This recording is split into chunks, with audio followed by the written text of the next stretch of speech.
I was a yo-yo dieter for most of my life. In fact, my mum put me on my very first diet when I was just 14. When you spend 20 plus years of your life either on or off a diet, you get to the point where the thought of yet another diet fills you with dread. That was certainly my case. The thing is, you know what you should and shouldn't be eating to lose weight. But until you get your head in the right place, it's never going to happen. That's where the alternative diet comes in.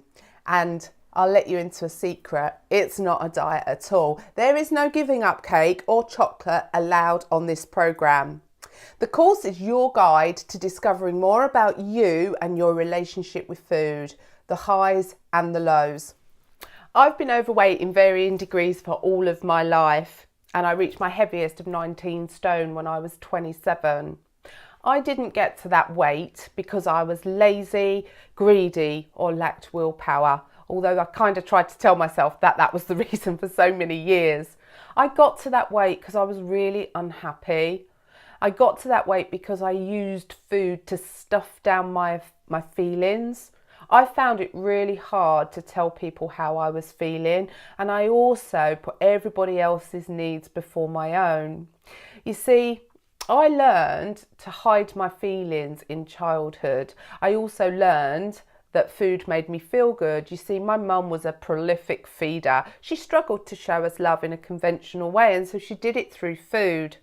So food became the thing that I used to fill that void, that big hole in me where I felt unworthy, unlovable, and empty emotionally. But I fell into the trap of blaming and believing that my fat was the cause of my unhappiness. If only I was slim, people would treat me better. If only I was slim, I'd be more lovable. If only I was slim, I'd have a better job. The list goes on. You know, if only I was slim, life would be so much better. I did lose 8 stone, but I did it through starving and restricting myself. I did it through making myself feel so bad about how I looked that I shamed myself into dieting over and over again. I did get to a size 10, that magic number that I thought would make everything okay. And guess what? I was still unhappy. My bubble well and truly burst. So that's kind of where my own journey started. I made the decision that I wanted to understand me and my relationship with food. I wanted to understand this secret eater part of me that would sneak to the fridge at night and eat food when no one was looking. I can remember a time where I threw food away because I was so disgusted by myself, only to find myself going into the bin 15 minutes later to retrieve and eat it.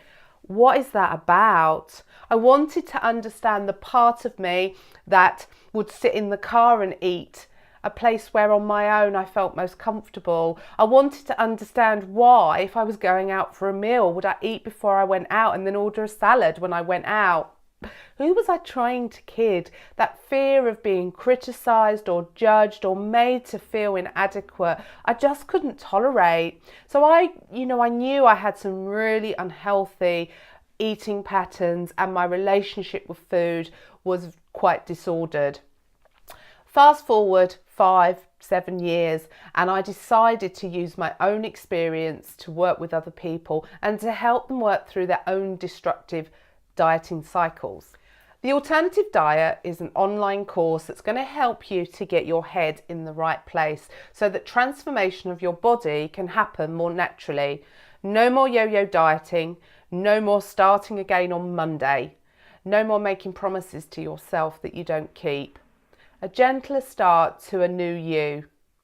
There's more information about the course and its modules below this video. Take a look. Let me be your guide, and this time next year, it might be more than your body that's going from strength to strength.